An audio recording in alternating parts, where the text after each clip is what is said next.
pra você. Vai pra grupo não, depois não vai dizer que Santo Antônio te enganou. O que você fez?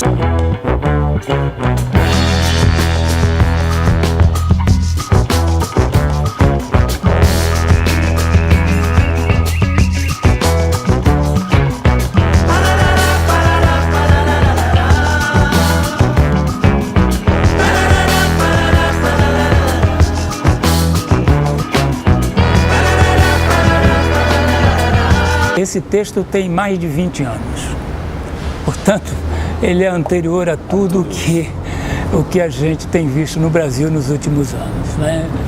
Ele surge lá pelo governo Bush, enfim, nesse período, e ele surge mesmo como um extravasamento, né?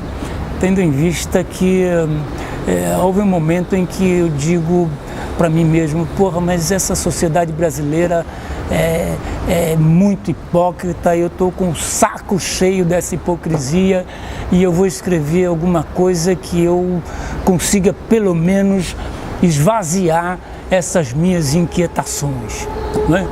E aí a farsa se fez assim, né?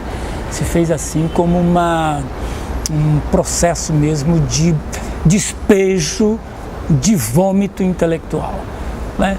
Evidentemente que a partir do momento em que o texto estava concebido, estava escrito, ele passou por inúmeras modificações, né? Até o momento mesmo da edição do texto, eu estava modificando, tentando colocar novos elementos, né?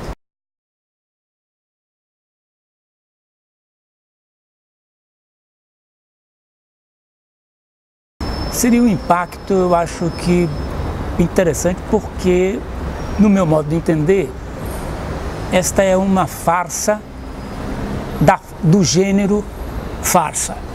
Ou seja, ela se contrapõe até o próprio gênero, não é?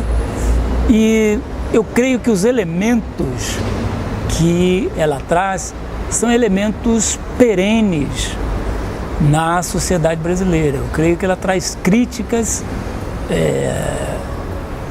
e por ser de dois gumes, não é? Ela pega, como é próprio da farsa, todo mundo. Ela não deixa, eu acho que, ninguém incólume, não é? Eu acho que ela poderá realmente levar a um processo de conscientização do tão grotesco que é o modo, por exemplo, de se fazer política, e como grotesca é a maneira dos grupos sociais no Brasil se relacionarem.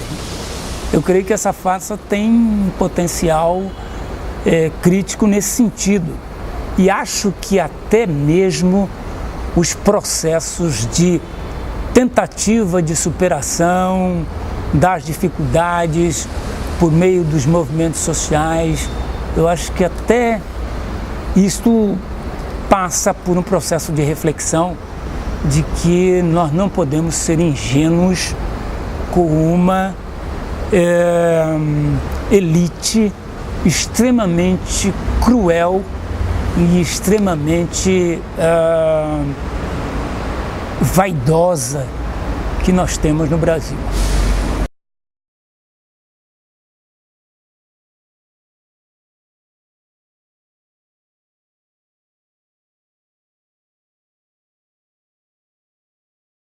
Olha, eu creio que nós temos um problema sério com relação a isso, né? As oportunidades são poucas. O racismo, ele reserva para nós as migalhas de poder, não é?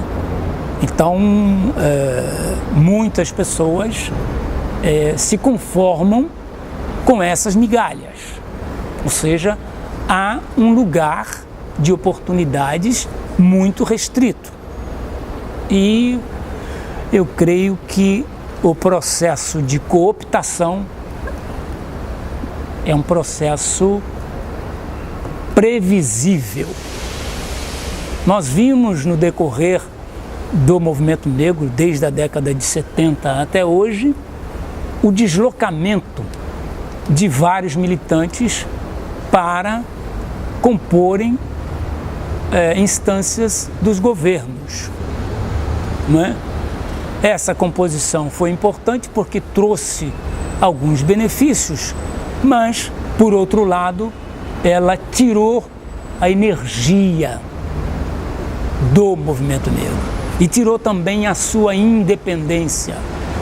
Felizmente, a produção cultural não se curvou tanto ao poder instituído. Bem, tanto é que nós temos hoje o fenômeno de cada vez mais pessoas negras escrevendo e produzindo, né? O fenômeno dos saraus, por exemplo, é um fenômeno muito importante, um fenômeno praticamente recente e que está mostrando que há uma rebeldia em termos de processo de criação. Agora, mesmo aí, o processo de cooptação intelectual, ele está sempre atuando no sentido de, olha, torne o seu discurso mais palatável, que nós podemos fornecer uma migalha um pouco mais substanciosa. Então, essa relação entre ceder às migalhas e vender o seu processo de consciência é uma relação que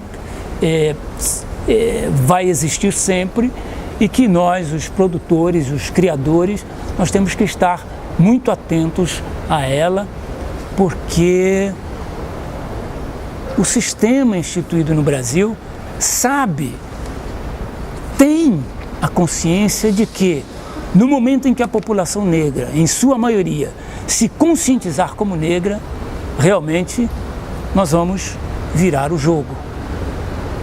E ele sabe que conter as ideias, conter a ousadia no sentido de pensar o Brasil por outras referências, ele sabe que isso realmente é um perigo. Então, nós temos que estar atento, sabendo gingar e fazer a melhor capoeira intelectual que nós pudermos.